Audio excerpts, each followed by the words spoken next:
Hello everyone and welcome to Gaffrethon, the Minish Cap 10% history event for the 6th run Peahat clip. Today I'm joined as usual by Myth for the commentary and Martin will be our runner today. How are you guys doing?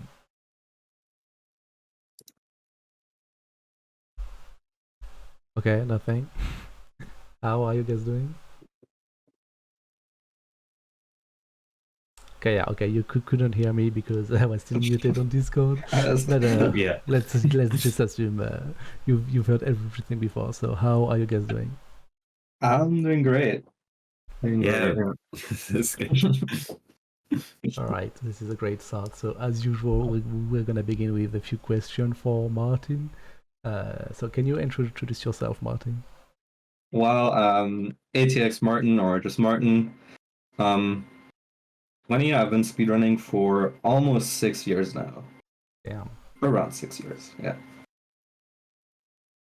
And So- I mainly speedrun 2D Zeldas. Mhm. That's interesting. All right, and you also play a lot of Osu, right?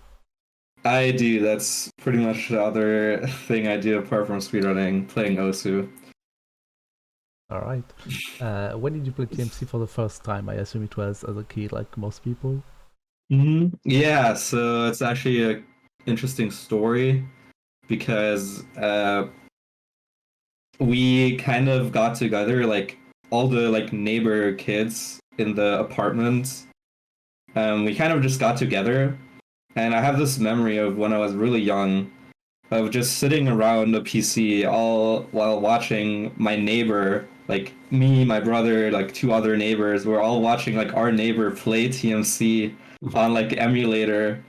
I have a really faint memory of that, so that's probably the first time I came in contact with Minish Cap. Yeah. And then probably a bunch of years later, I replayed it on emulator myself, and it quickly became my favorite game ever. Pretty nice. I mean, that's kind of funny to have such an old memory. Or like, yeah, I remember we're all together. And so, Yeah. I assume you didn't start to run it right away, right? So when did you consider running TMC? So I found out about speedrunning in mid to late 2017. I saw Prism 360 Prism I saw him on YouTube. He got recommended to me doing a 602 speedrun. All right. Super Mario Galaxy 100%, also one of my favorite games ever. And I was like, wow, this is so cool. They're doing all of this stuff fast.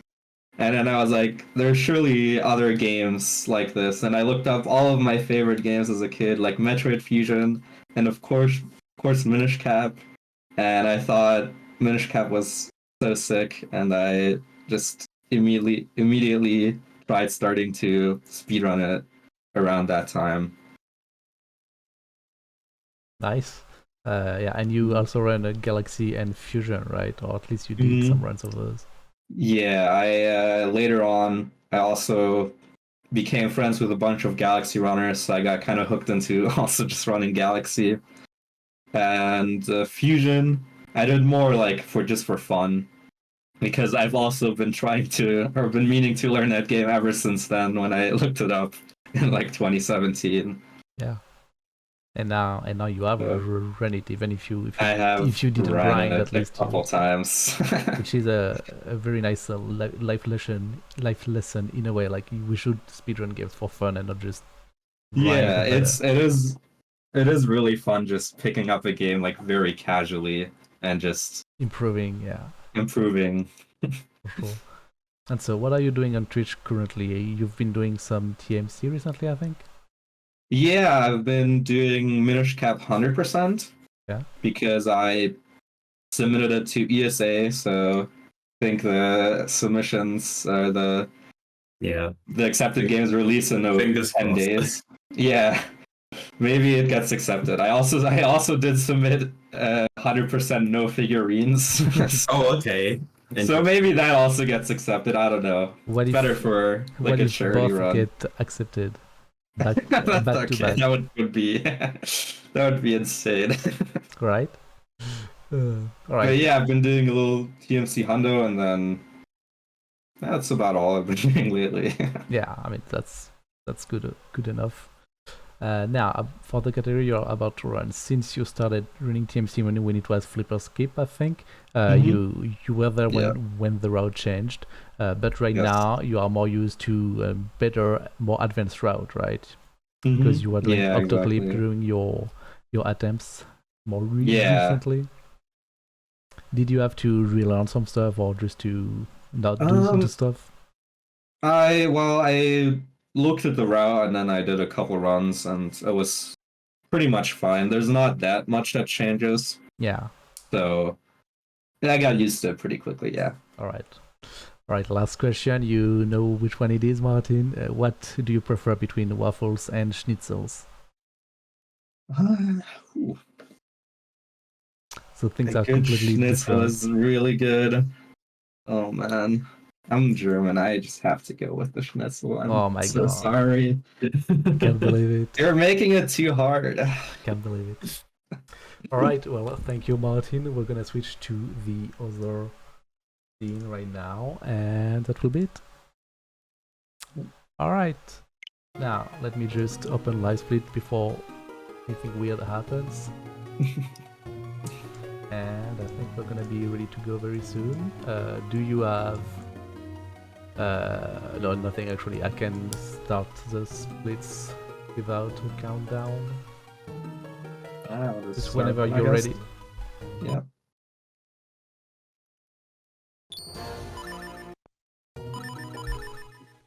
Alright. Good luck, Martin. Thank Alright, you. Thank you. so as we already started to say during the interview, this is Peahat clip, and even if Martin was doing the other route, better advanced route, that is octoclip, he didn't have to learn a lot because those two routes are very similar, just like super skip and bracelet skip were very close. You basically just have to well, not even skip a bunch of stuff in octoclip. You actually do more stuff and then you do a big skip in top of triplets. But what we really need to talk about right now is the actual route, is the actual Peahat clip route. So what can we expect today, Myth? Compared to last week? So where were we? It was like 2019. in Werblehop we had like 2019 and 2020 of people like doing runs and stuff, and then early 2021 came along, and our good old friend Solidified Gaming came back and was like, this Peahat in the swamp, I know there's something we can do with it, and This Peahat is up to something. yeah. So they were aware of a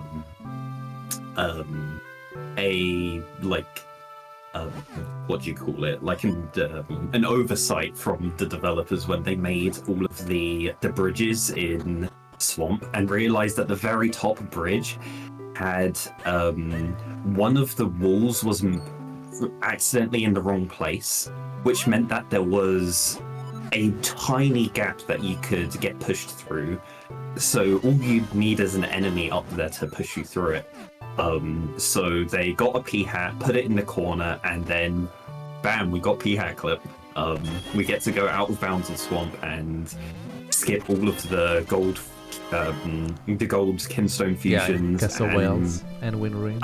and yeah, we go out of bounds in the Wind Ruins as well, and just skip all of that as well. It's like a 3-minute skip. So,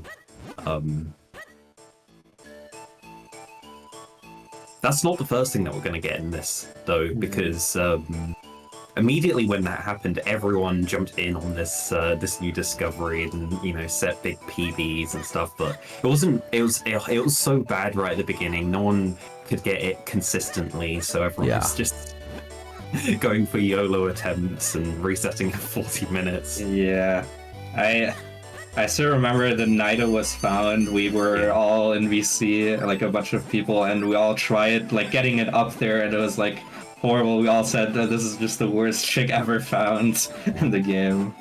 Yeah, there was like the strat of like going around to the lower section where the Peahat was, and then like putting it into position, and then climbing up the vine quickly and pulling it up. Oh, it was so bad, and it's like the only way this is going to work is like trying to figure out a manipulation to get it to work. I think Nitros was ended up being the first to make a consistent manip after a couple days. Yeah. But then that's not all that happened for that route, right?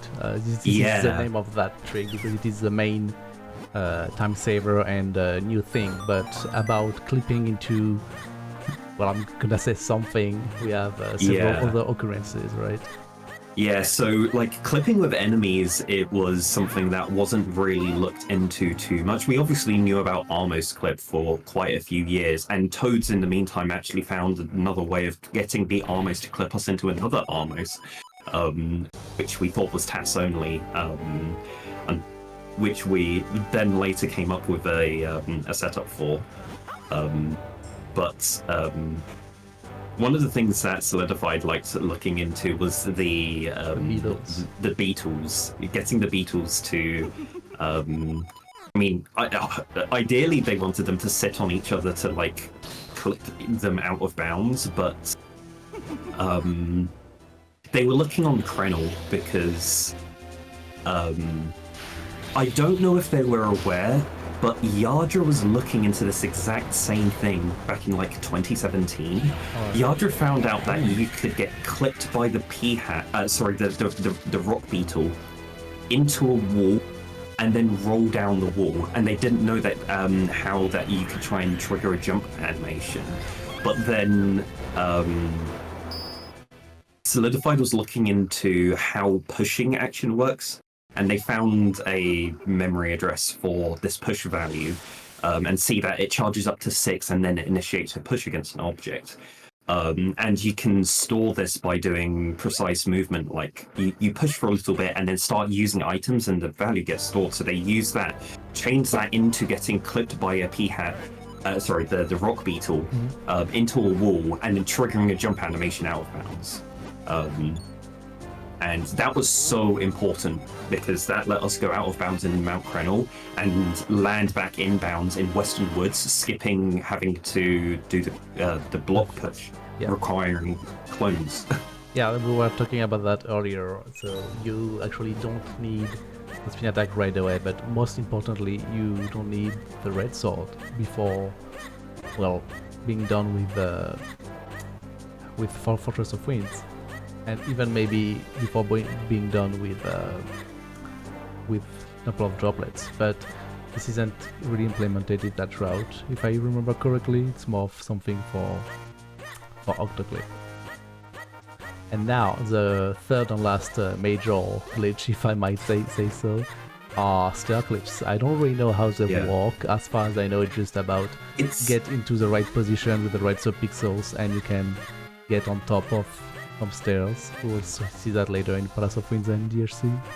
Yeah, it's really similar to the Peahat clip where there is a oversight from the developers. They just, for some reason, there are exactly 3 staircases in the entire game where they just forgot to put blocks on the very corners of them. One is in Palace of Winds and 2 are in Dark Hyrule Castle, both in the basement. And yeah, 2 of them are useful to get out of bounds, so we use it. And yeah, like again, Solidified, the absolute go at glitch hunting for this game, found it and was like, oh, surely there's some way we can like clip out of bounds with this. So they like positioned themselves and like kept trying to do it, and they managed to get it to work. Kind of entirely luck-based by just magically landing on the exact correct subpixel because it's so precise, and doing a boot dash and on one frame being inbounds and then on the next frame being out of bounds and not accidentally touching the stair or the wall at all during that in that single maneuver. So it was incredibly precise. And yeah, that same day it's like everyone was trying to figure out setups for it. There's like 3 or 4 different setups to try and make it Yeah, at least that trick in Palace of Winds is very easy because you can set up your subpixels. In DHC, not so much, but we'll see. We'll see about it later. Yeah, that's the thing. We had to think a lot about how subpixels work, and basically, whenever you just do regular movement, they're essentially random, and you can't know what they are. So it would be a completely luck-based trick if you just happen to have the correct subpixels when you get there. But a couple of things reset our subpixel value to 0, so that we can then do consistent movement from that point, and it will always be exactly the same when we do the trick. And the two main things are loading into a room for the first time, and voiding out of bounds and then respawning. Yeah, like falling into the void. Yeah, like falling or drowning. Yeah, so luckily it's Palace of Winds, which is up in the sky, so there's plenty of places to void and respawn. So yeah, so we made use of that, made a reasonably fast setup, and we didn't ever change it from like the day one that was it PPL? So. I think PPL found that one. I think it was Toads maybe in Palace of Winds. Toads had one that was really high up. Yeah. There was a lot of people that came up with their own setups. I can't remember if it was PPL or Semi that worked on the.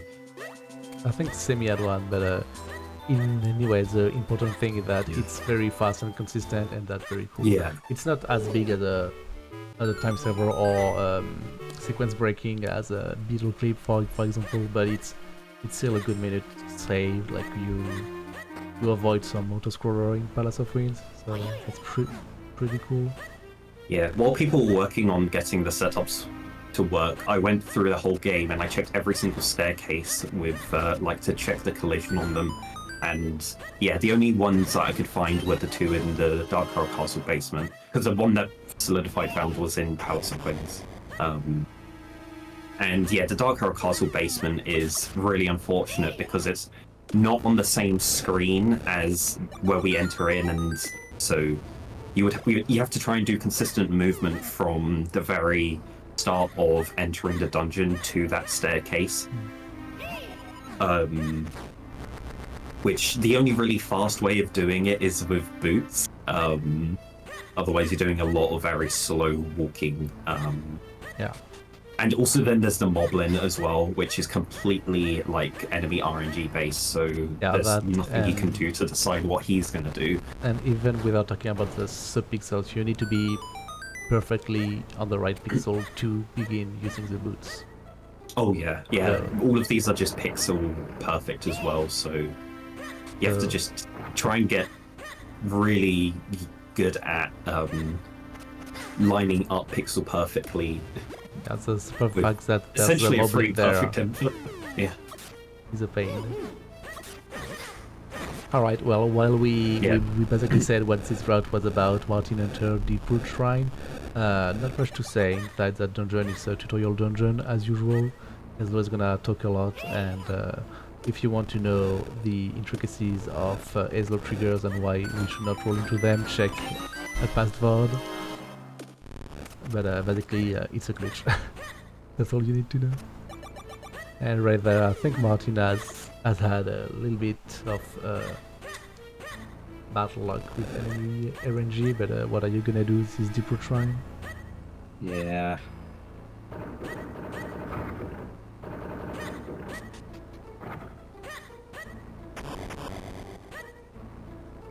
And yeah, as we already said countless times before, this dungeon has never changed since Legacy. I mean, we found new stuff. Yeah, but it was never implemented in routes, like the clip. Yes, Solidified found a couple of other things. They found that you can use a statue to clip out of bounds, but the only two methods to do that are either using the cape. Right? One is using the cape, and then the other one is using bombs and a fairy to kill yourself and then respawn whilst the statue is respawning. Yeah, there's some weird spot on the staircase that you can position a statue and then push it. you push the statue into a wall. The statue realizes it's in a wall, breaks, and then respawns to the last position that you were, which you're currently stood, and then it pushes you back out, like away. But if you can either use the cape or dying with a fairy, then you can position yourself correctly to get pushed by the statue out of bounds. Yeah, it's a very intricate and overly complex ball. I think that's never gonna happen.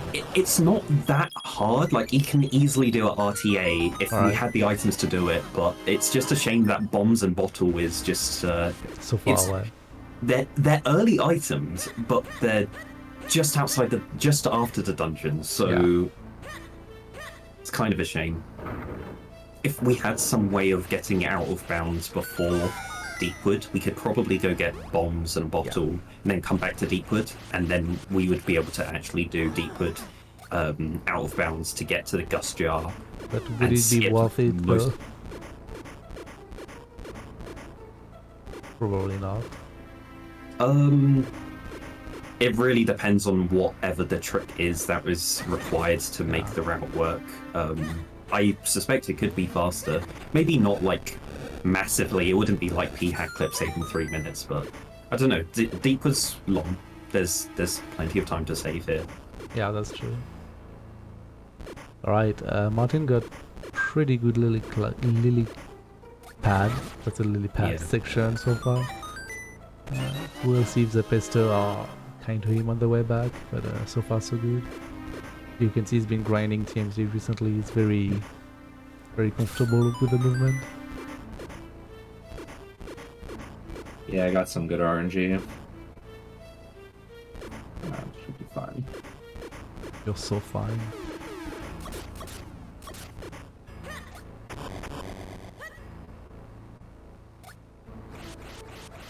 Alright, we're about to be at the end of the dungeon already.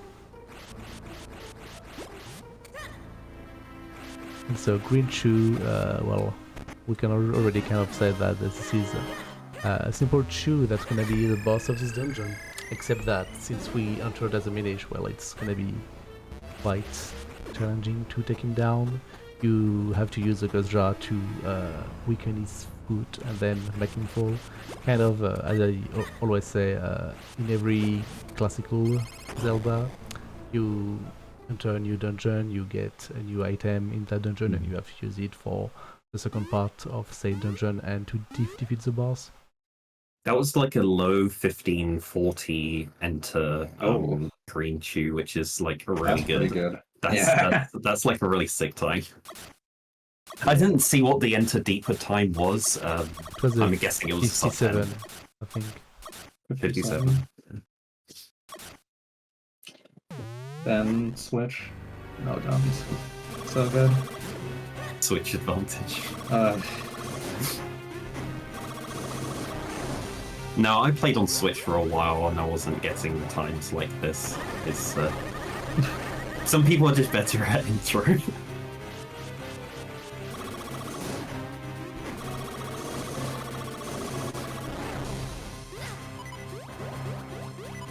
Alright, let's see if he's gonna get good RNG on the third cycle. And Green Chew will either charge at you, which is what we want, or it will jump, and you can skip a jump, but you have to waste less than 4 frames, I think. Oh, so close. Yeah. 5 and 7, that's alright. Alright, pretty good.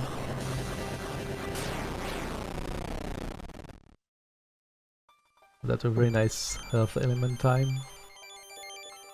17-18.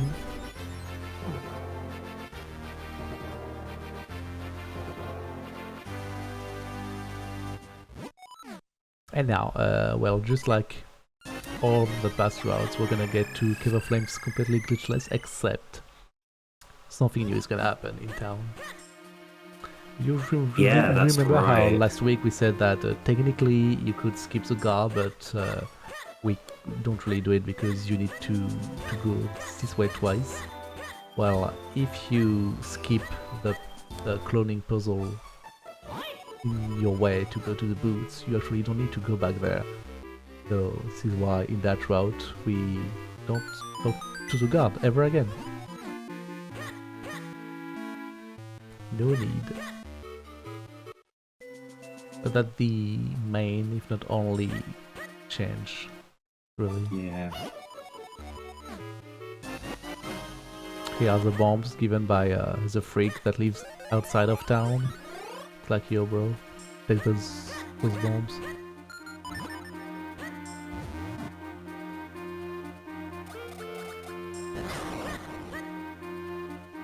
And so, something we didn't mention yet as well is that Martin did a single blue rupee minute, which is a norm, but it might be worth mentioning that this way you can heal him the way to Chrono. Grabbing this win crest for Boomerang quest later, and entering the town now. Oh man, got the wrong things.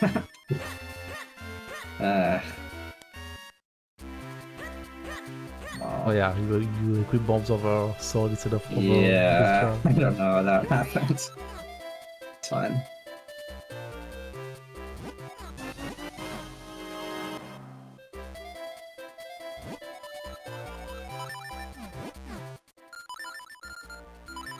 It's fine. Also, although we will not talk to the guard, we are still gonna learn the spin attack because it's, well, more or less mandatory to clear the game. And Yeah. there's no better time than this one. We can technically get it After Fortress. on the way to the boots, and I think that would be exactly the same amount of time. But that would mean that all that happens is we're missing out on the spin attack Yeah, in Cave of Flames. which is mainly useful for the spiky shoe fight, but Yeah, exactly. Here we go. Here's the guard skip. so what happened there, Myth? Yeah, so the road tiles in town don't preserve Link's, like, safe tile. The game remembers where the last safe tile Link was, so that when he drowns or falls, then it will respawn him. For some reason, the road tiles don't update that tile, so Martin went and stood on a tile that was by the sign, so the game updated that as the safe tile, and then when he stood on the road, the game just ignored that, and then you just walk over to the water and drown. And the game just is like, yeah, the last tile that Link was stood on was over there by that sign, so it respawns Link there. But Yeah. the movement we did gets the guard to be really far down, so the guard is way far away from us, so normally the camera would pan really slowly over to Link, and the guard has plenty of time during that animation to run up and block catch us up, from yeah. being able to move. But we can speed that up by pausing and unpausing, and it snaps the camera directly to Link, and gives us control immediately, because we can't move whilst the camera's moving. Yeah, and then yeah, we just walk past the guard before it has a chance to block us. that wasn't even some time wasted because we need to menu anyway, so it's pretty convenient. Yeah. Yeah, overall it saves a second, which, I mean, it saves time, so might as well do it. But also it's way cooler than just talking to him. Yeah. Yeah, who doesn't like just doing tricks as well? Yeah, right? Yeah. There's not enough tricks in Minish Cap Any Percent. At least in the early game. Like, what other tricks are you going to do here in this section? Sure, like, if it's like, oh, there's another trick in Fortress, do you want to do it? It's maybe no.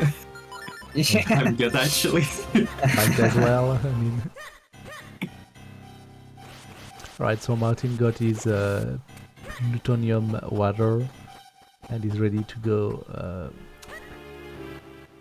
like drop some radioactive waste on some plants later on. And yeah, Chrono, not much is happening. Honestly, it's mostly, well, not mostly, it is glitchless on the climb. Yeah. the main thing you need Solidified- to look good for are enemies and try to get the best out of the RNG you're gonna get. Yeah, Solidified worked out a out of bounds here. I mean, people have known about some certain out of bounds stuff for years.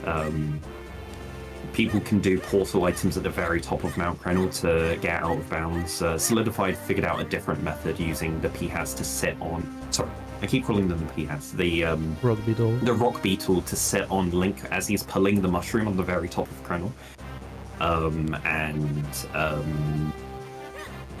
Yeah, that gets you out of bounds without having to have the mitts. So you could do it the first time you get here, but unfortunately the out of bounds kind of gets you stuck at like behind the entrance to Cave of Flames with no way of actually getting in, and you're just soft locked and would have to save and quit. So it's unfortunate that doesn't quite work. So close yet so far. Yeah, because that would skip all of the really slow block pushing stuff, which is great. That's what everyone wants to skip. But that would also skip the best section in the game where Ezlo lies to us. Yeah. We will come back to that later. We unfortunately have heard the last of PK Gasm as well, because Yeah, we just skipped the best parts of the game now. we're gonna skip the best cutscene from now on because of the beetle. Oh my god, that Peahat. That was. Oh, He had bad. ruining our lives since forever. At least he gave you a heart. Yeah, yeah. 2 bombs. You you baited should be me into fine. getting the text box though. I mean, you were gonna get it at some point. But what if I didn't? What is? Yeah, just do You the never know. entire run heart. 0 heart.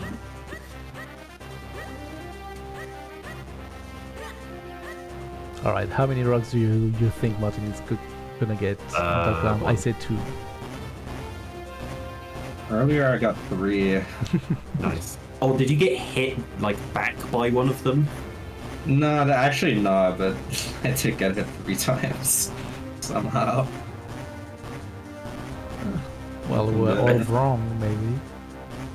I think you buffered all of your bad RNG in your Yeah. earlier In the run. previous runs, yeah. Pretty based, honestly. Never mind that Peahat is still there. That's fine. It's fine. That's perfectly fine. I wasn't worried. Alright, there, Martin, I will let you explain to us what's happening in that screen. Well, you see, as a liar and a fraud, and he ruins this game, But why? and that's about it. Well, basically,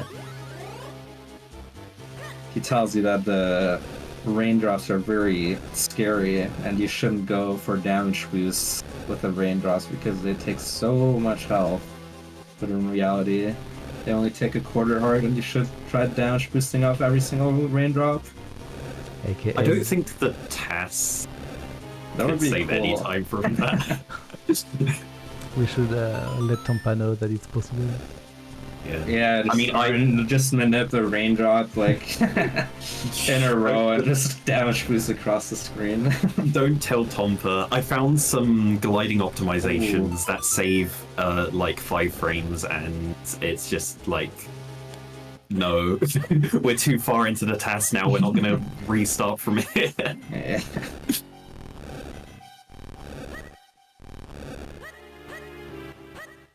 Right, more rock pushing.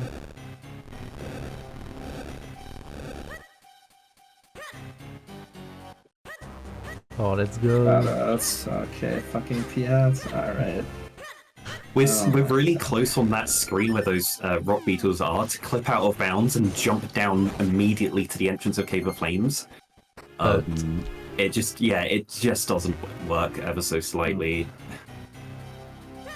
Like if the walls were slightly different, then we would be able to do it. But they made the walls extra thick there.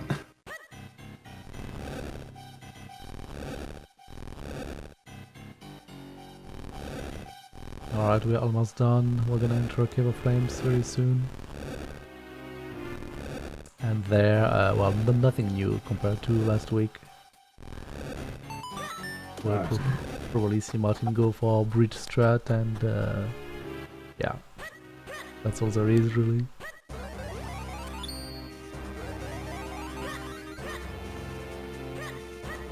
pretty good health. I don't think Martin is gonna need to heal during Cave of Flames.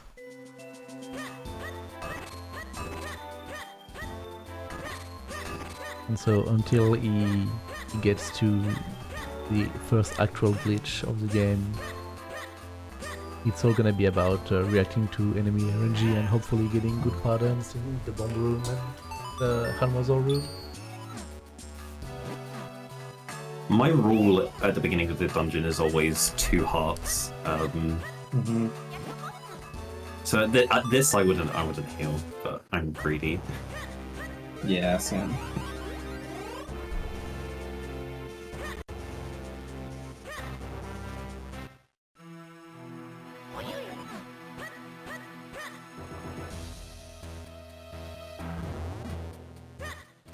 Alright, not too Yeah, bad. pretty decent RNG.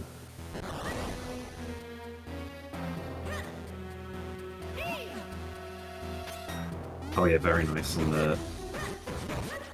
Very nice. the spiky beetles as well. It's really nice when the far away one decides to just like charge at you, so you don't need to walk very far with the shield.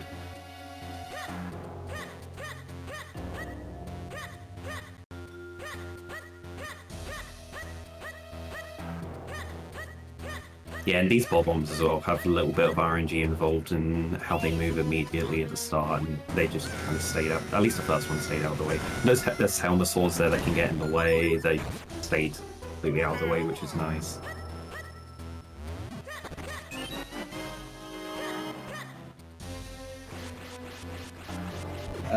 Oh no. God.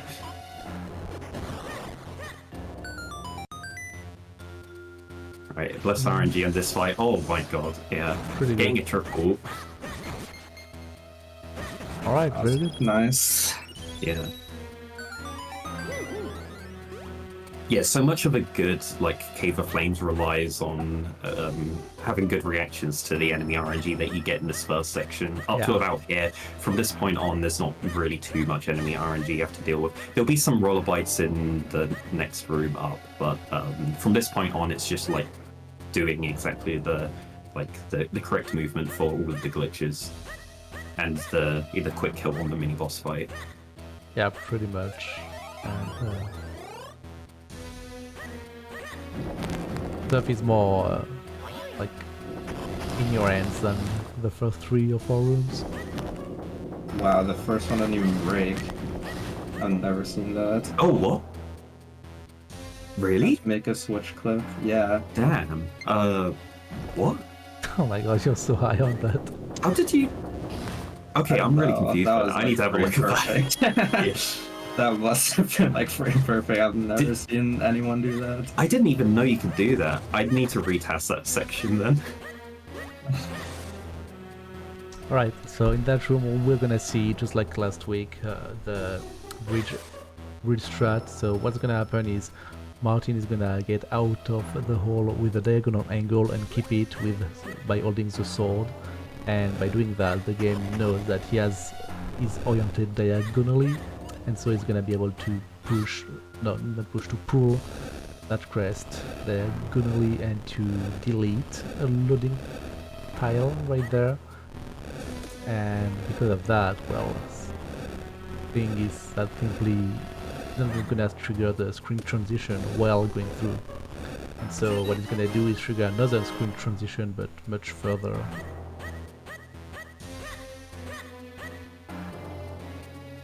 And so you can get right on the bridge. Ooh. Nice. Pretty good. And right to the mini boss.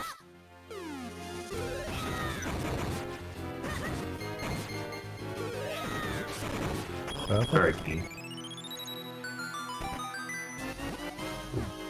Now we got the cane.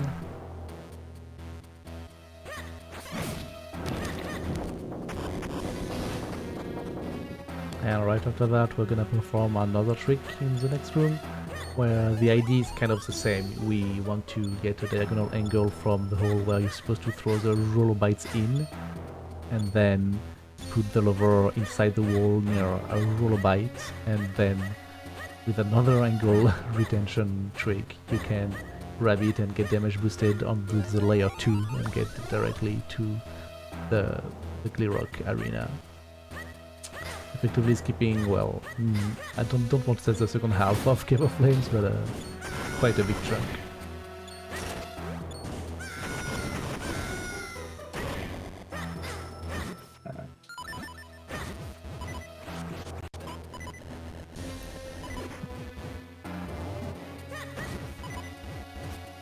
Okay. The rollerblades are so weird. At least you're sure none of them are gonna be in your way. Yeah. Nice.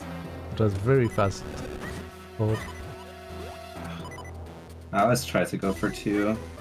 I've kind of developed like a feel for it, but yeah. This is a pixel perfect.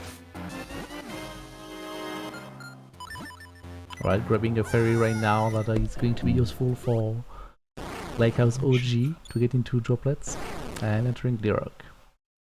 Yeah, so Martin got a quick drop into the hole, and that happens when you roll and you finish your roll the frame, like you overlap the hole, and the animations kind of get a little bit confused, and it skips the hole dropping animation and like just immediately spawns in the hole, which saves a decent amount of time, something like 10 frames or something.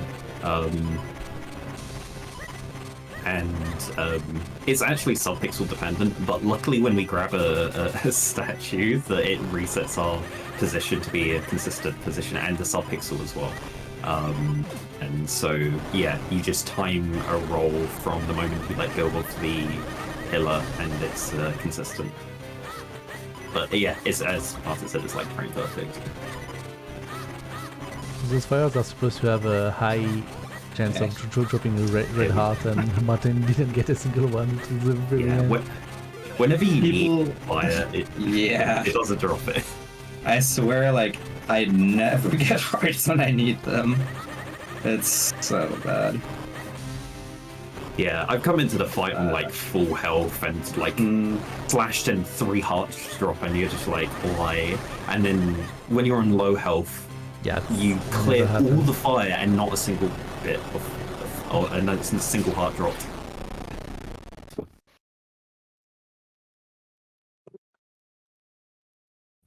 Alright, and we're done with Cave of Flames. So right now is where we're gonna see the magic happens. Rock Beetle clip. So what's gonna happen is actually 2 things. First, Martin is going to use the fairy as to cancel Link hitbox, I guess, by dropping it and interrupting it by reading a sign. And then he's gonna lure a Rock Beetle all the way to the right of the screen and well, use it to clip between, I think it's between some texture and the Rock Beetle itself, which will make him jump out of bounds, basically. Yeah. More detail from Myth now. Yeah, the trick is bottle invulnerability. When you're using a bottle, you're supposed to be invulnerable to damage, and we kind of like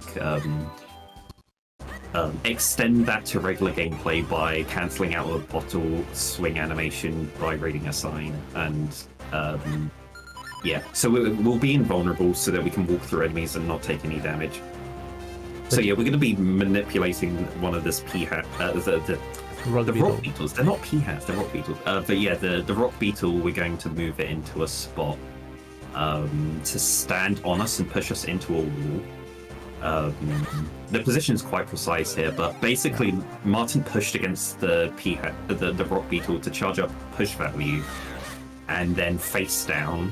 And having push value and facing down when we get clipped into the wall means that Link is facing a ledge tile while having push value. So the game just reads that and goes, okay, we need to make them jump. So the jump action happens before we get sent back into bounds. And now we're just off screen, we just memorize some movement, and then we land it in Western Woods. Very nice, by the way. It was pretty quick and first try. When you are in fairy invulnerability, you cannot roll, right? Or if you roll, you cancel it. Yeah, exactly.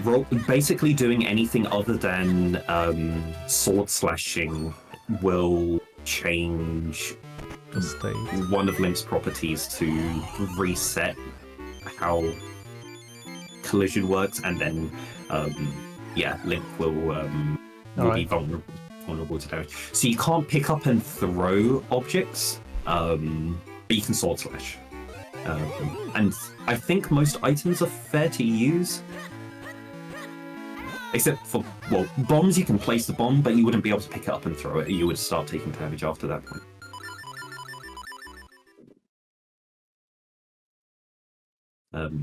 Oh yeah, around about the time we found the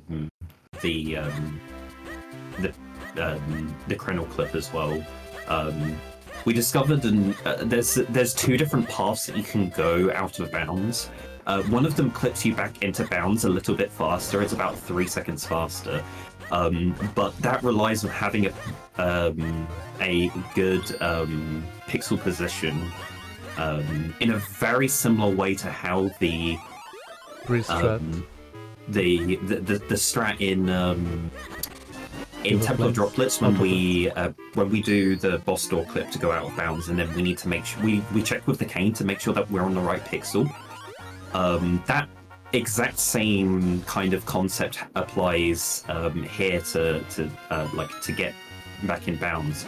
But the problem is that we're off screen and there's no way of checking that we're on the right pixel because we're just too far off screen for anything for us to do to be visible on the screen.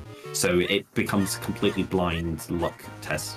And it's pure 50-50. You can either like be on one pixel or another. So there's no way of knowing which if it's good or not. So Martin just did the safe method of just going like you normally do one roll and then come back into bounds, but Martin did the safe way where you go 5 to the side and then come back into bounds. So you're like overall it's 3 seconds slower to do the way that Martin went. If you try and go for the fast way, if you get stuck, you have to do a save and quit, but you respawn like exactly there, so then you can just go the safe way. Alright. Because I was about to ask who would risk a run ending after 40 minutes just to... it's not a run ender. It loses about 12 seconds.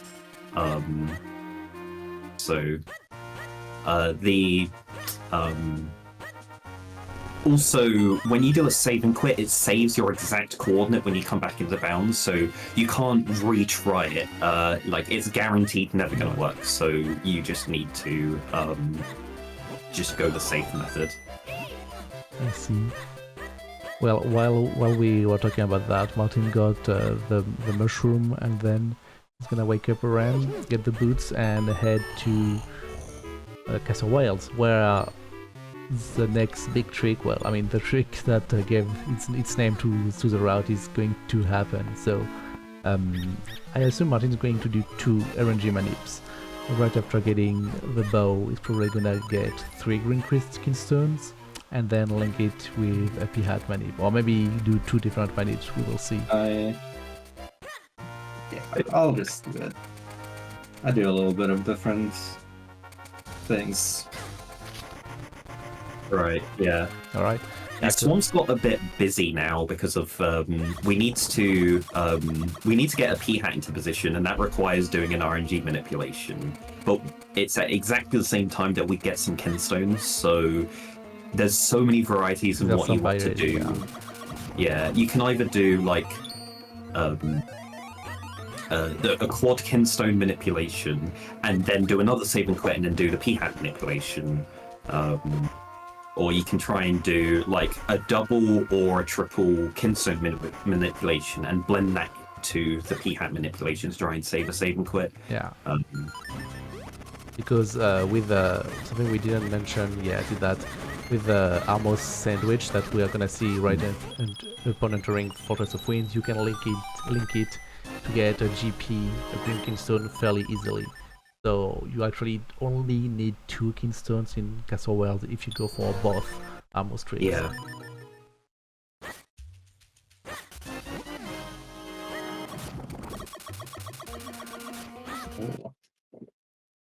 I think Yeah, I that's believe- Toad's manip. Yeah.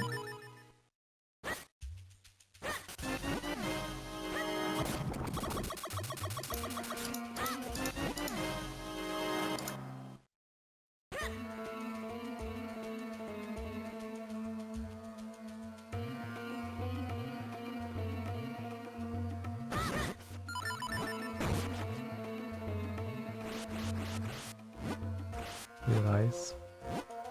Now, careful to not get the Peahat inside the jar, otherwise you're going to kill it. Oh no, it's still in the Inside the wall. wall. There we go. Alright. And now the whole thing is you want to keep it stunned with the ghost jar and push it with the shield inside that gap, that thingy. Ooh. Ooh, I'm not Oh. sure. Yeah. Yeah, it's not playing nice. It's almost luck-based, exactly the position the Peahat lands, but we just watch how it moves when we Gust Blast it to see. And this looks good? Yeah. Alright. And so yeah, as Smith said earlier, you put the Peahat there and you kind of squeeze with it. Nice little trigger. And there, we actually knew that you could get into Fortress of Winds this way for a long while, because that was done in 100% with the Karurina glitch, but there it's, well, just much better in 80%. And right there, another 7 quid, because Martin likes to take things safe. No, actually it's to do another RNG manipulation, to do another very great trick that we call Ammo Sandwich. If you give it another name, I will block you from my friend list. So, yeah, this was discovered by Toads. They were messing around with this in 2020, and then, yeah, they figured out that you can get one of the Armos to clip you out of bounds, clip you into the stationary Armos where the lever is, and then pull the lever to make the key drop, completely skipping having to shrink. And it saves like 30 seconds. And yeah, when it was first found, it's like it might work with like the movement to get it to work was so precise that it wasn't deemed to be like human viable. So we just thought it was going to be TAS only. Yeah, and but, then but now with the manip and the setup to do the charge, it's fairly doable. The hardest part really is to do the sword turn, which is something we didn't really explain yet. So basically the idea is that if you use a sword, you can change link direction without changing its position. Yeah. Basically. Yeah, me and Vlak did the majority of the work for this. I came up with a first draft that Let's go, first relied. try. Yeah, nice. And right there, Martin is probably gonna chain it with a GP manip. I had a really hard roll strat that was like completely unviable, but I basically came up with a manipulation to get the the almost into the right position, and then Vlak figured out that you can stand in the corner, do the boot dash with that setup, and it will land you inside the almost with the right timing to clip through. And then I think it might have been Kato that found the kinstone. I can't remember exactly, but yeah, getting a GP green kinstone is very nice to be able to get it straight from the Armos like that. And if you thought that was quite a lot of manipulation, in Octoclip route you can actually extend it up until that room where you get a charge. That's what Martin's doing, right? And then get a red kinstone. Yeah, exactly. Oh, was it not? Well, you don't need an extra sorry, red kinstone in that route. I thought you were doing the extended minute. Okay. I don't need these. Okay, whatever. Oh. Yeah, no, that was just luck. The charge was lucky, but yeah, if you do the extended manip, I think that Darkness drops a red kinstone. Because in Octoclip you actually need a second red kinstone. You have some options which red kinstone you want. We'll get more into it in the Octoclip route, but For this route, we only need one red kinstone to fuse to With that open Palace Stranger. of Winds. Yep. As usual. Yeah. In the Octoclip route, we end up needing more red kinstones because we're going to need more fusions. And then here's the now it's the second Armos clip, but it's the Armos clip that we've been used to in the past. Yeah, the That is. classical almost clip. Yeah. Classic Fortress, it's just so brutal because any minute mistake means you just need to reset. Dude, what? And you lose a Yeah, minute. that was weird. Or up to a minute because you have to start from the entrance of the dungeon again. Yeah, Fortress of Winds is a dungeon that's very short, especially if you're doing everything like Martin does, that has Yeah. one trick every 20 seconds, really. There's a huge difficulty spike at this point of the run here in Fortress.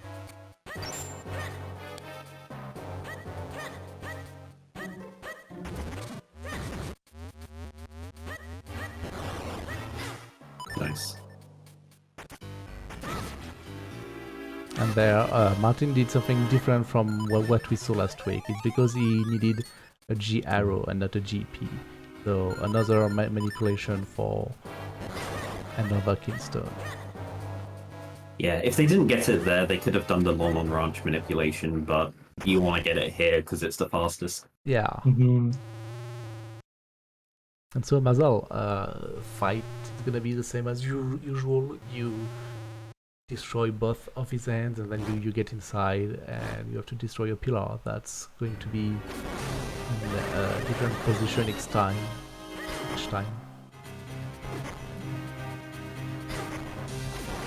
Yeah, the difficulty spike from the Verbal Hop route in this section to the Peahat route in this section is crazy. It's like 3 manas back to back. Yeah. All of them are very precise. It's just this route was so much worse and so much harder than the Verbal Hop. Yeah, like we said last week, the Verbal Hub was a route where you could do everything decently and get a good time and have a good time doing it. In Peahat, the mid game is much harder. Yeah, Wobble Hop, most of your runs would get to Vati, and then it would be a case of can you pull off the Vati minute, or how much time do you lose in Vati to decide your EV or not. Whereas now it's your runs are going to reset in Swamp or Fortress.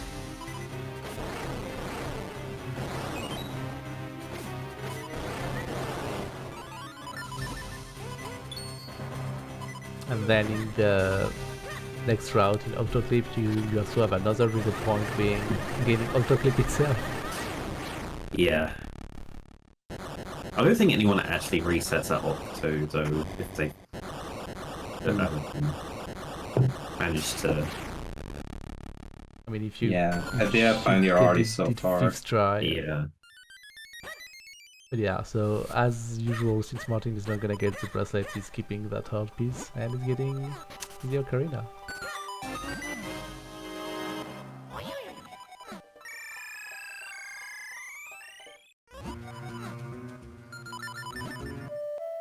Now it's time for the Tingle side quest to get the boomerang, because we still need the boomerang inside Temple of Droplets. This is does not changed. Yeah, it's going to be pretty much exactly the same as what we saw in Wobble Hop and in Bracelet Skip. Nothing new and fancy here, but next week there's going to be some differences. A lot more Well, overall. there's a little bit of a difference. You gotta get the sword. Oh, no, talk to him. Oh, yes, that's right. That'll work. I think so. Well, Better safe than sorry. Yeah, there is a chance that the flag didn't get set when Martin got grabbed by the bird there after closing the text box to Tingle. We need to talk to Tingle again to make sure that the Tingle brothers spawn, and it was Vlad that had a really good run, and they played the ocarina to try and save some time and then talk to Tingle, and then the flag didn't get set, and they lost the run to that because it loses like 40 seconds getting to the next Tingle, and then it didn't spawn. Yeah. Yeah. That also reminds me the day where Vlad was on a very good pace and he got to Palace of Winds and realized, hey, I have the red sword. Oh, yeah.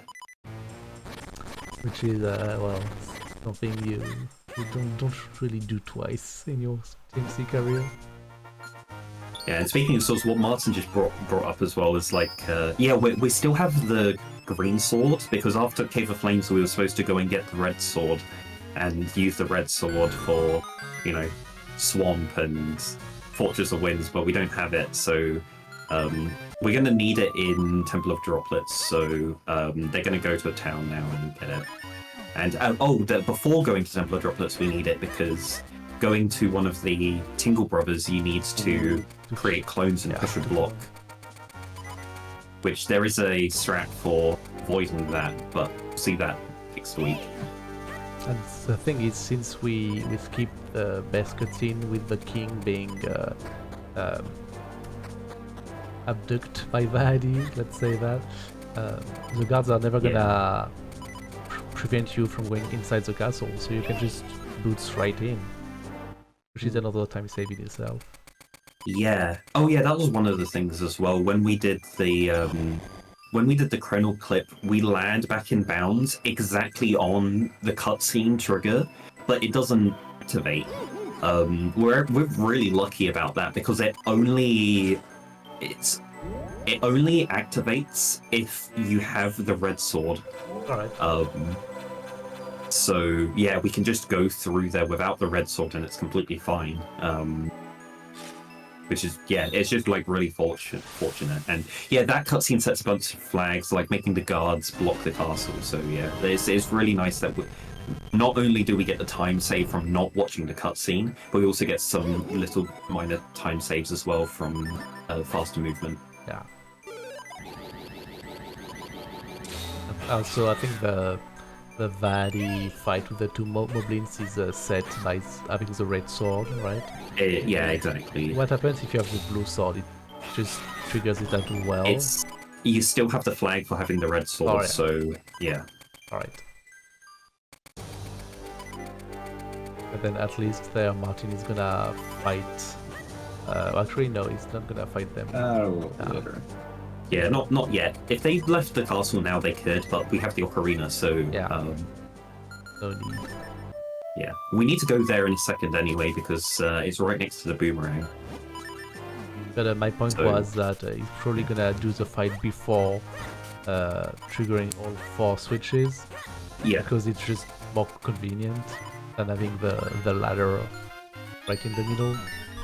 Yeah, with the Moblin fight, we've got a setup for doing the fight really quickly that we've known for years, and if we go and activate all of the trees here, it makes a ladder spawn in the middle of the arena, which makes the fight trickier, and there's actually a small chance if you do your movement badly that you can actually soft lock. Oh, really?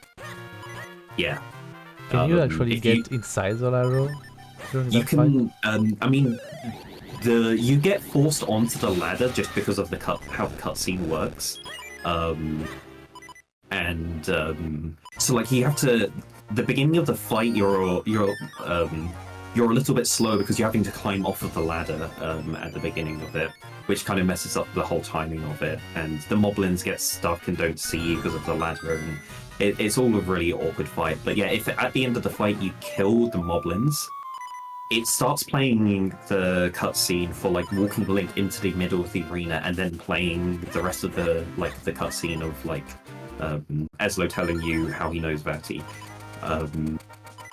But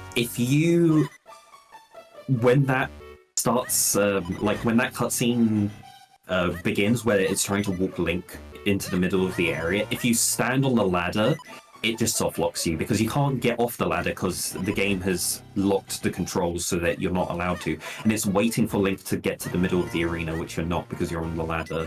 and then you're just soft locked. You can't even pause. It's just a Very nice. So to avoid that, Martin's just gonna go fight them now. Yeah. Way more convenient. Yeah. So Martin is most probably gonna do the up and down strat, best strat. That's Yep. good. Clean. Very clean.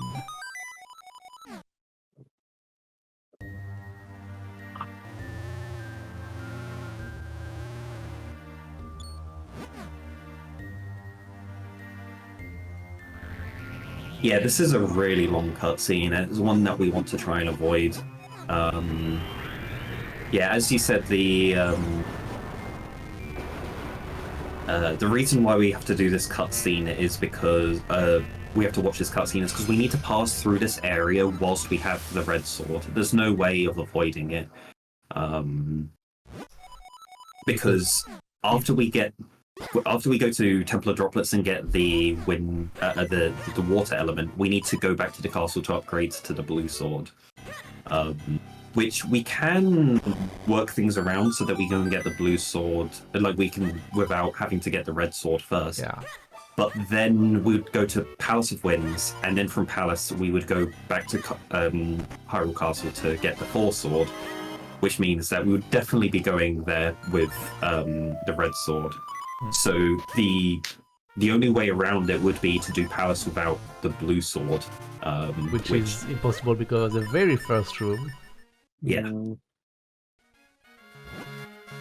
There's a big block in the first room that we need to create clones to bypass. And But yeah, Martin is doing is the Eslo buffering strat. yeah. That was not good.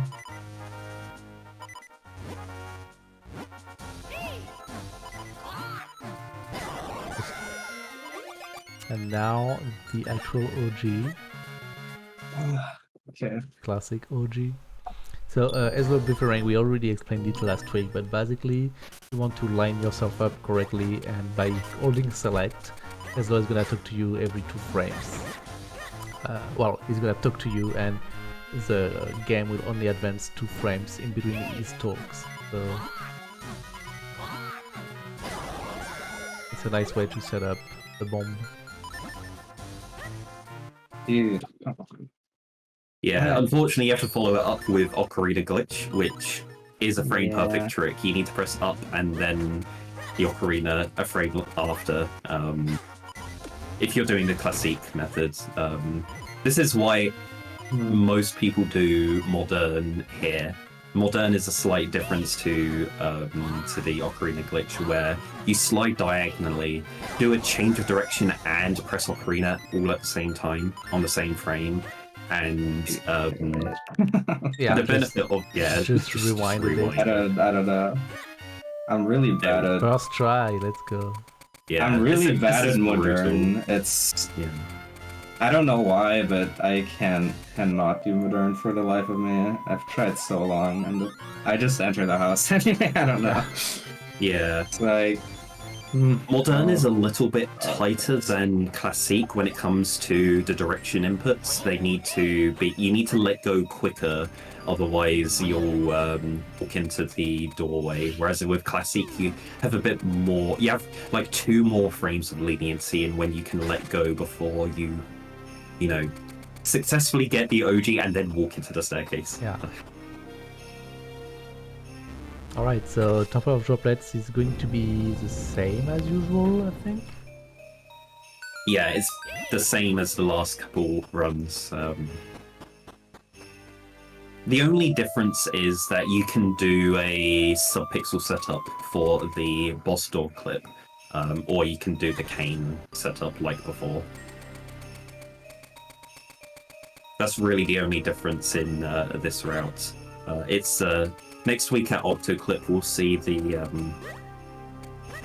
we'll see a much different Temple of Droplets.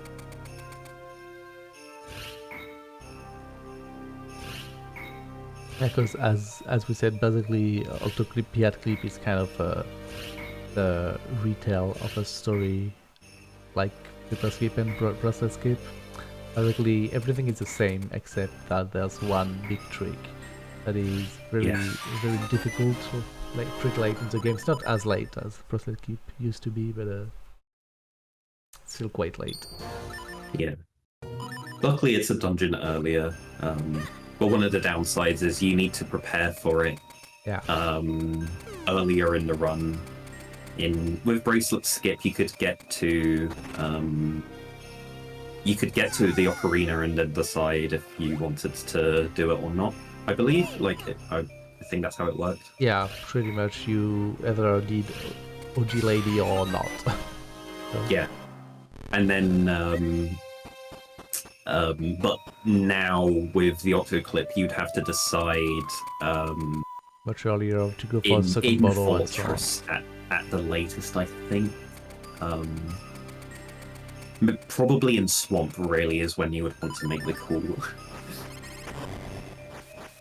Alright, so boss dog clipping. He's checking his subpixels. Very nice. First try. And he's gonna fight those rock beetles. It's the last time we're gonna see them, right? I mean... Yes. Yeah. We don't do it next week, so... Maybe we will see them again in the future. That would mean Octoclip is obsolete.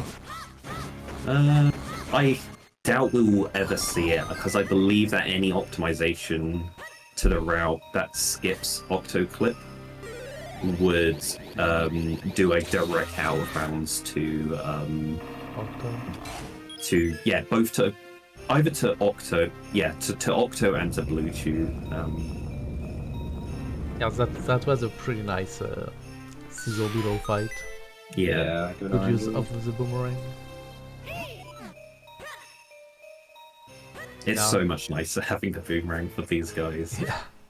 And now, just like last week, we actually go and free Octo before doing anything else because of Octomanip.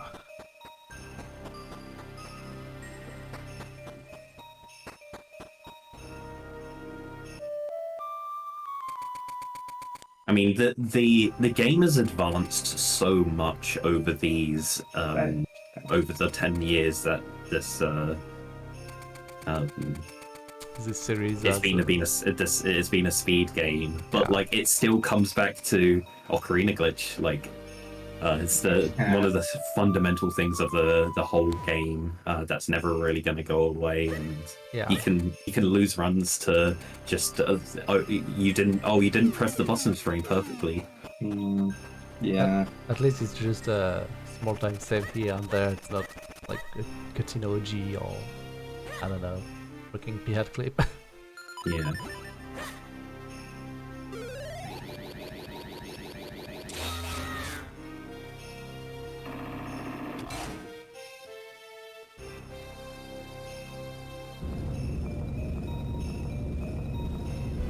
Alright, now Martin is going to get this dungeon item, which is the lantern, and to do that he's gonna fight Bluetooth, which is basically the same as the boss in Deeper Shrine, except that he can use some electricity to make himself vulnerable, basically. So the idea is to lure the mini-boss in a certain position, so that you then have time to use the Ghost Jar and make him weak as much in the center as possible. And after that, Martin is just gonna do Octomanip. I can already tell you which pattern he's gonna get. He's gonna get the 3 rolls pattern, because that's what always happens for Martin. That's true. I think for me it's it varies, but it used to for the longest time be the no do nothing. I used to get that every time. I think more recently I've been getting 3 roll. I have no idea what the likelihood is of any of them. I don't think there's an easy way of figuring that out other than just doing it a lot of times and then trying to work out the probability from Yeah, I think it's mostly averages. it's mostly a question of micro movement when you go like the tail. So it's the second time with the boosts that roll energy quite a bit. So really, it would probably be more accurate to measure people what they usually get than community effort or something. Yeah, Octo has an extremely precise value that it stores for its facing angle, which is almost never identical, and it causes a slight difference by like a frame here or there in when it does its sucking attack, which means that the amount of RNG the suck attacks change the RNG in the fight varies by 1 or 2 frames, and that's kind of what causes the difference of the 0 roll, a 3 roll. Yeah. But yeah, it's beyond human levels of precision. Alright, now Martin just booting in, and first 2 cycle is gonna do exact same movement as Fire last week, and then on the 3rd cycle, this is where the pattern can be different. So we'll have to look at the rock falling from the ceiling to adjust if needed.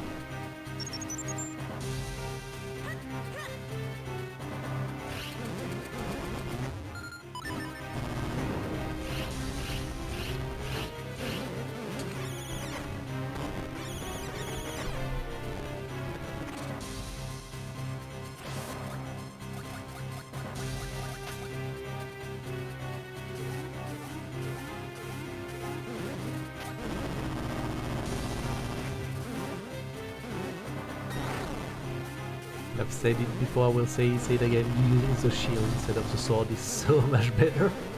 Yeah. With the sword You you just can hold randomly... and it works. Yeah.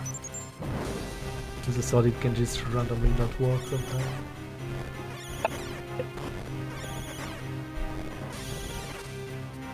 I want to say that's 1 roll. Is that the 1 roll?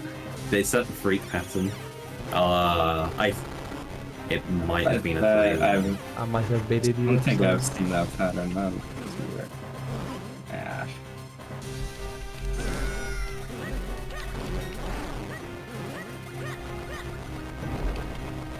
Oh. Classic Octo. It will never be consistent. Never ever. Yeah, I don't know. Yeah, It did not look like a pattern I knew. Yeah, when TGH was looking into making the manipulation for Octo Minute, they had been doing... They had to look at the old Minute that everyone else does, and they used some of the rocks that drop when we're at the top of the screen to determine, like, if you're on a potentially bad one that can result in the bad thing that's like this, or you can, if you get a different one, it basically never ever happens. So there's some like rolls that you can do Martin earlier is on in playing the for fight. his life right there. Jesus Christ. Let's Yeah, go. that was very. Oh my god.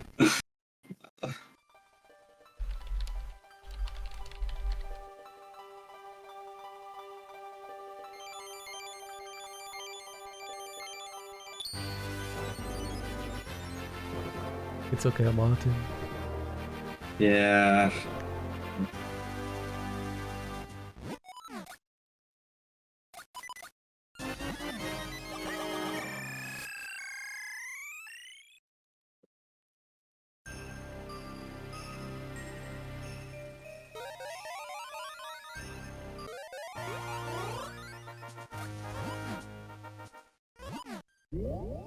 So as usual, the king who is dead is asking us to go to the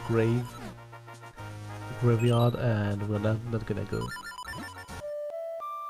Oh, I just looked back at it. I am pretty sure it's 3 roll, and there was just a missing. I'm not too sure though. That's tricky. Well, I'm sorry, Martin. You trusted me. And I failed you. It's okay. Yeah. But it is your fault if I go overestimate. Definitely. Totally not my fault. It's okay, you I've won't, done nothing wrong in this run at all. you won't go overestimate. I'm just gonna change the estimate at the last minute. Alright, so fusing to get the blue sword, and then we will go into Palace of Winds, where, surprisingly enough, Palace of Winds was really cool in Wibble Hop, but it's gonna be even cooler now.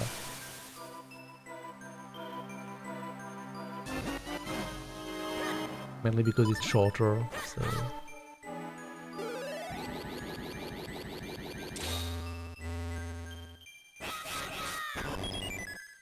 This is how things work in speedrunning. The shorter it is, the better. Most of the time. Debatable.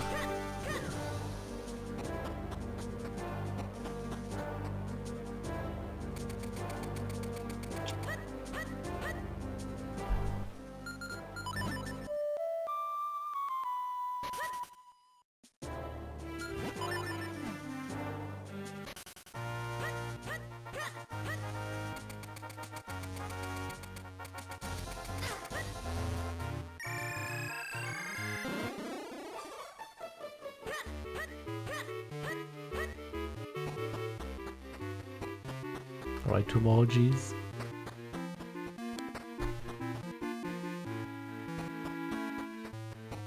Man, I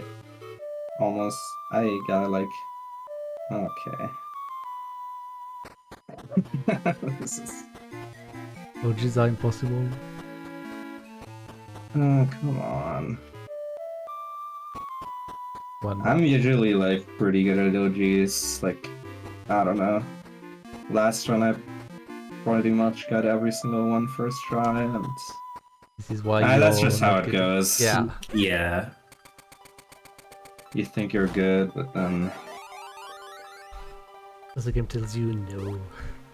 yeah. For me, it varies on the day. Like, on a specific day, I can just be an absolute god and not miss a single one. And then, like, other days, I'll literally fail it 20 times in a row and just... I think this is kind of a thing with some other speed games as well. If there's, like, some kind of repetitive trick that requires, like, pure muscle memory that's quite tight. I know that people say that they can like have good days and bad days on it. I think that's kind of the same with Ocarina Glitch as well. Yeah, I think For I sure. think it depends of the moon cycle and Yeah. the waves, like if it's a high C or low C. We should investigate that. Gravity's difference and stuff. Your chakras aligned. Have you got any uncleansed karma? What's your zodiac sign? Yeah, I actually have a pre-TMC run routine. It's a 12-step routine. I can explain it to you if you want. Please do. I'm very interested. But anyway, very nice with rope fight. It seemed a little bit scuffed at some time, but I guess you just have some leeway with the last bombs. I always panic at the end of the fight, but Martin stayed cool. Oh yeah, we're gonna have stair clip. I mean, first off, we've got the it's a nice jump. got the bridge jump, the platform jump. But then in this next room, we're gonna have the stair clip.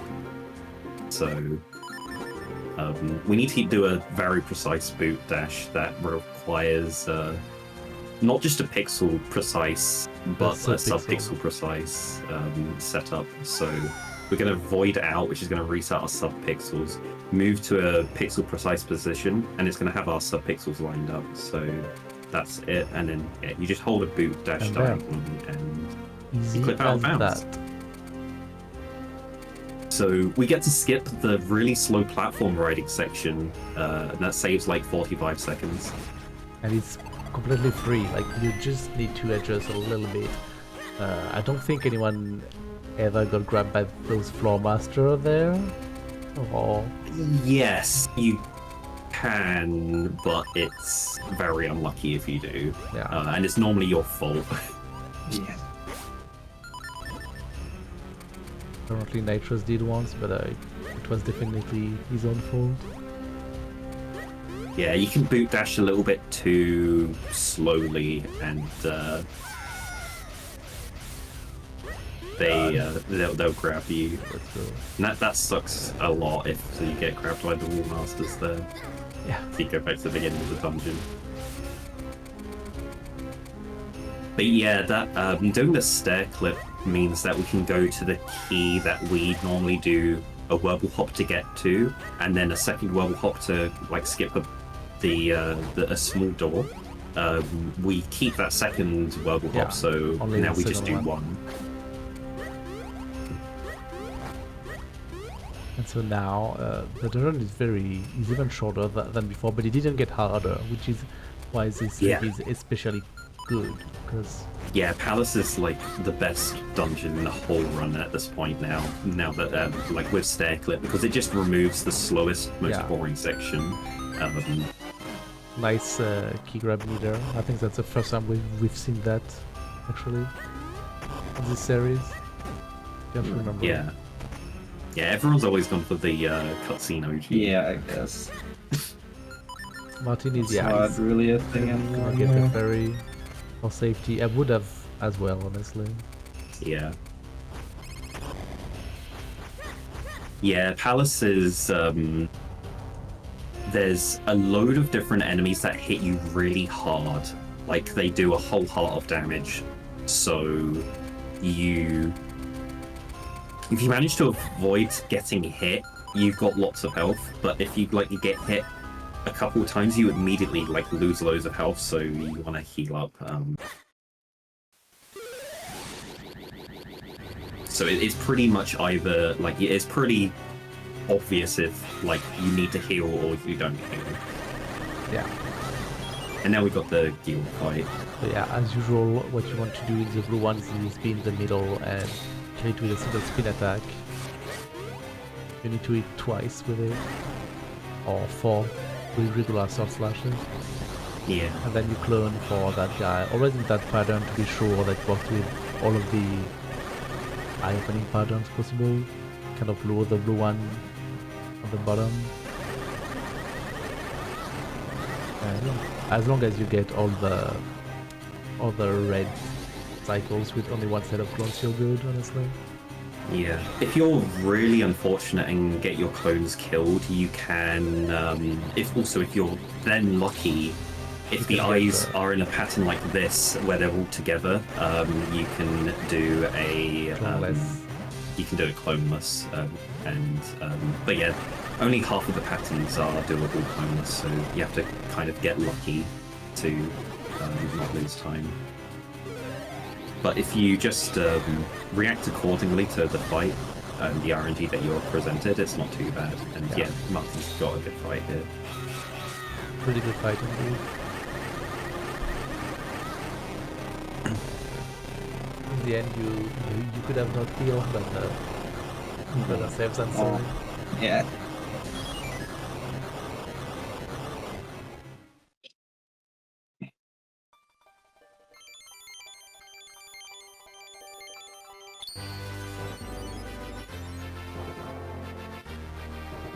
Alright, so far so good. How are you feeling about that run, Martin?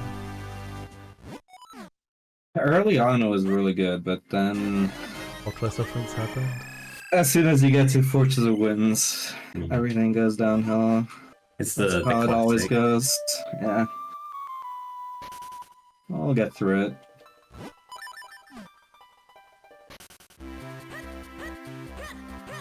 And now, since we never saw the king die, we can just boots to the castle.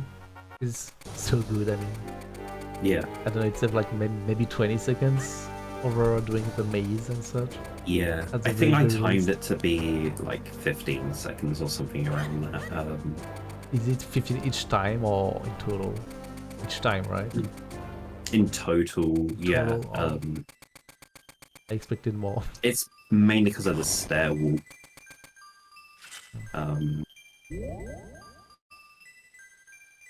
Which kind of feels a bit weird, but yeah. Yeah, I mean, it takes 4 seconds compared to the screen transition from the cave, which is pretty much instantaneous.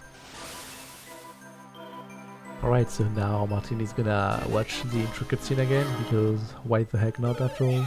And we're gonna enter DHC after our cutscene walking that Martin is gonna get, because Martin is just so good, he's gonna get it first try. We are gonna see the other occurrence of stair clip.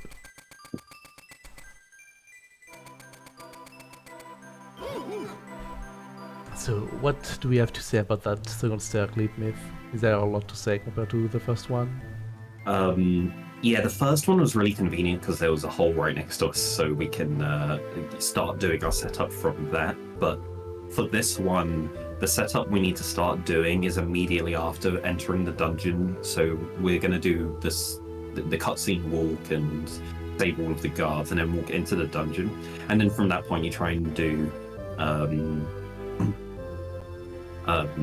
like a consistent set of movements to, like, we activate an Eslo trigger and with like slash turn, do a boot dash, and then we're trying to stop our boot dash right on the at the, like, there's about a 3 or 4 frame window on the top of the stairs that you can stop, and you'll have good enough subpixels to make it work. All right. Is this something you're gonna go for, Martin? The problem is that there's a fucking moblin there. Yeah. I don't know, I've tried it. It's just not consistent for me, I don't know. Yeah. I came up with a more It's consistent one that is 100% consistent, and it gives you time to react to the moblin, so you can kind of stay out of range of the moblin, wait for him to move out of the way, and then you go and stand there, but it can be slow if you have to wait a long time. Yeah. Most people just rely on luck. Because it's a coin toss trick. It literally works half the time, so... How bad can it be? 50-50. Yeah. I mean, you can get really unlucky and you can get like 6 in a row. It happens sometimes, but... And it also sucks if you fail it over and over again, because just getting on the right pixel is just it's really not hard easy. in this game. Yeah. So the moblin's going to be awful to us. Nice. Oh, you're doing that. Oh my nice. god. Wow. I've actually never seen that. Usually people use the sword. Nice. That bow setup is a 1 pixel higher than the same position that you do in... Yeah, it's the same position. In House of Winds. Yeah. Well, honestly, it was very, very nice. We just get lucky, right? Yeah, exactly. I mean, the moblin was kind of an ass, so you decided to kill him, and for that, I say thank you. Yeah, that's good reactions to like adapt like that on the fly. And now, I think PK you had the idea to just equip the bow there. Did I? I think at least. Maybe. All you need is not, an item. then I'm claiming it for myself. Yeah. All you need is an item that you can hold and face in the same direction. So, like the shield, you can't really use the gust jar because then when you release the gust jar, you move, like you get pushed back. But there's plenty of items that you can use to get the right position and then do the boot dash. And most importantly, Martin did get canonless, because this run is amazing and certified good run. Another good thing about that star clip at the beginning is that it got rid of one OG, and the very annoying one with the sparks and the flames everywhere. So that's at every OG you do have a very small chance of soft locking if you accidentally roll or you bonk into a wall or you do something full wrong, edge. There's tons of different ways of getting the soft lock, but there's a small chance that you can soft lock. And if you soft lock at the one at the beginning of this dungeon, your last save is before the Octo fight. So you lose like 20 minutes. Yeah, that's not what we want, really. Whereas you can't really soft lock the stair clip at the beginning. Yeah. You can, if you ever get stuck, you can always save and quit. You never get fully like soft locked like you do with the Ocarina glitch, where you can't even pause and you just have to reset.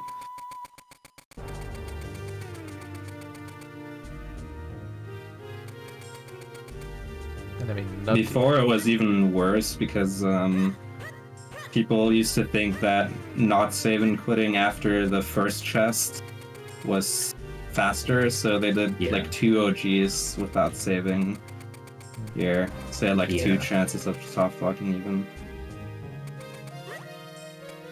Yeah, that save and quit that Martin did after the first small key is like definitely faster on Wii U and Switch, and it's like borderline faster. It's basically exactly the same time on emulator, but you might as well do it because it might save a run once. Yeah, and I mean, you don't have to go through the moblins again, so less health lost. Yes. It has some minor benefits that make it just worth doing. Yeah.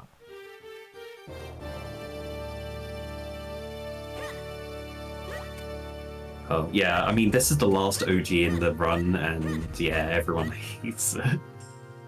Yeah. Not a good one.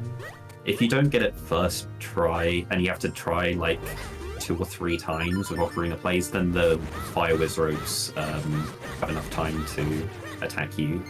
And then you get set on fire, and then you can't do the OG because you're on fire, and it's rubbish.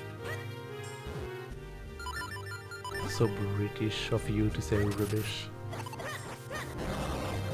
Alright, so Martin is pretty good on health. I'm not sure if he's gonna get a safety fairy next room. Nah, could be good. Nah, we're good. And then we're gonna see the new Dark quick fight, one. yeah.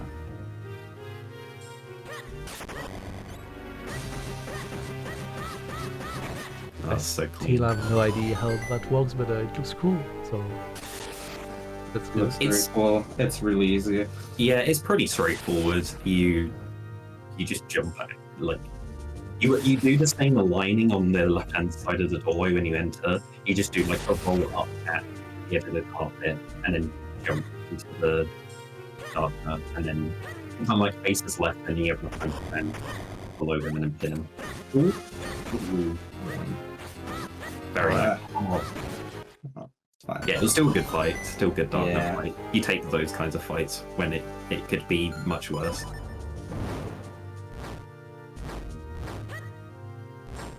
Yeah, one of the advantages of that Black Knight fight doing it like that is that you can get below the blue warp right by the doorway very easily, which lets you escape that room faster after the cutscene. Alright, we still didn't see Ghost Boost, which is very sad, but yeah, it's alright.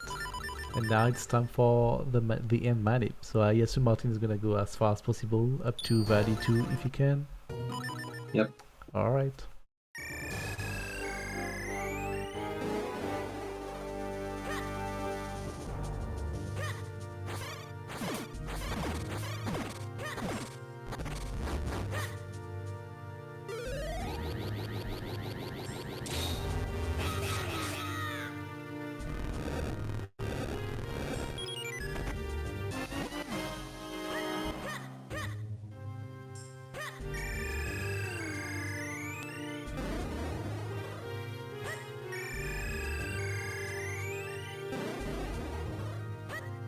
Yeah, so that's 9 rolls, which is 4x.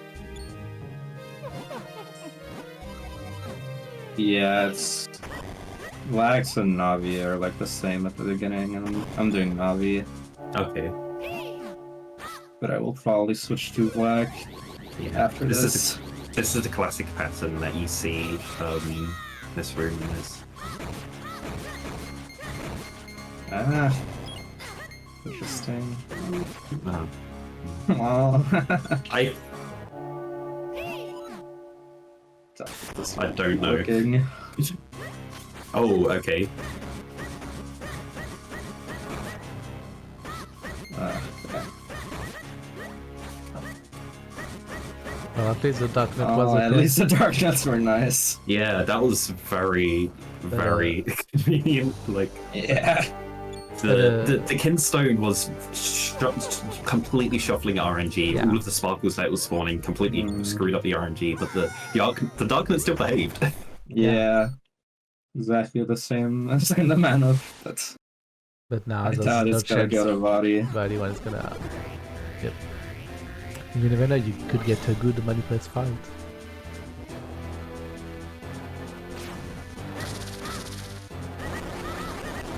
Okay.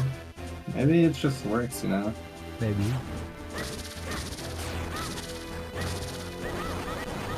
And so far so good, right? Yeah. Okay, well.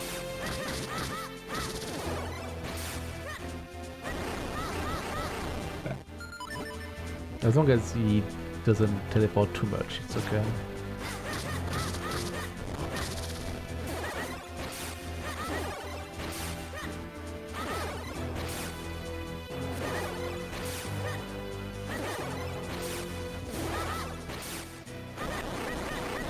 Well, he did teleport a little bit too much, but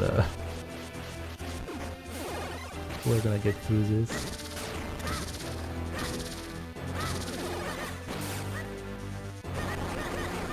At least no extra cycle. We take those, Yeah. honestly. Yeah. Unfortunate. I don't remember. Did anyone else get that? I got my nipple all the way to the end of that Yeah. too. It's nice. At least someone's showing it off. I mean, there's still one more run. I think Oh, Fire got a good enough one as well. Even if he didn't go all the way to the end.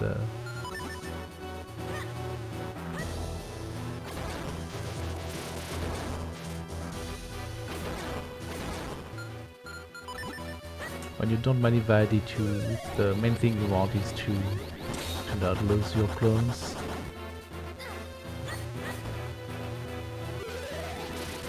And to have the fight, well, as fast as possible, of course, but thing is, the more it's gonna last, the more stuff is gonna be on the ground.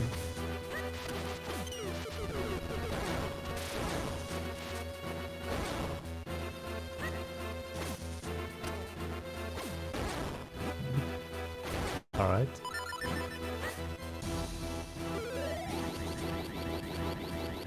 yeah, we're gonna have Session next week.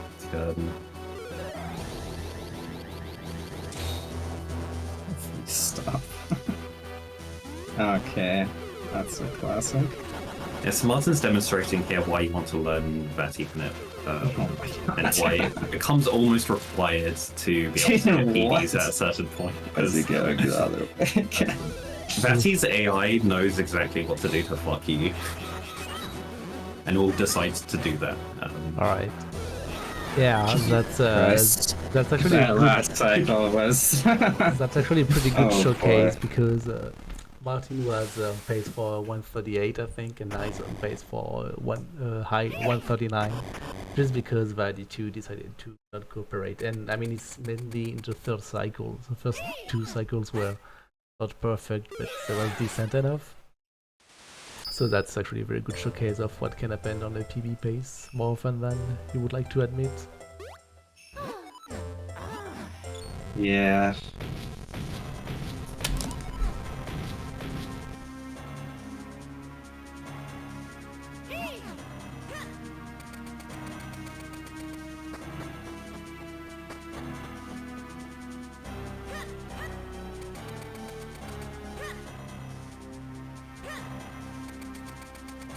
Alright, and now for Value 3. I'm pretty sure Martin is going to do the optimal strat. She's doing polar items with the cave. I cannot Because do it's that. swag like that. Oh. Nah, That's so I've sad. never been able to do that. I swear Nitros is just the only human who can do that strat. I mean, I wouldn't say I get I it go all the for time, it but now. I used to go I- for it. I was doing the DHC IL category not long ago, like a couple of weeks ago, and I came up with a visual cue that I use, so I go for it now. But I haven't done any full game runs, so A lot of damage. Yeah. Can you imagine if you died on Value 3? Oh my god. Would you leave it down? yeah, would you live it? No. Oh, okay. Oh, that was a fast one. Sense. Okay. Right. Oh god. It's definitely not gonna leave It's it down. close. There's no way I die. Okay. Okay. There's a way I die. Oh god. You're fine. You got this. You're so fine. Just don't Hard get hit drop? by electric. No. I heard it hard drop. This game's. You've played this game for 6 years. You know it's not fair. Yeah.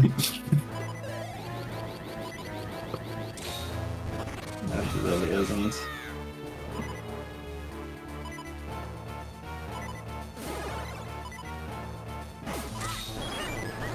Dude, I need to stop rolling. Oh my god. You're He's a gonna run into it. Just do time on the death. Okay.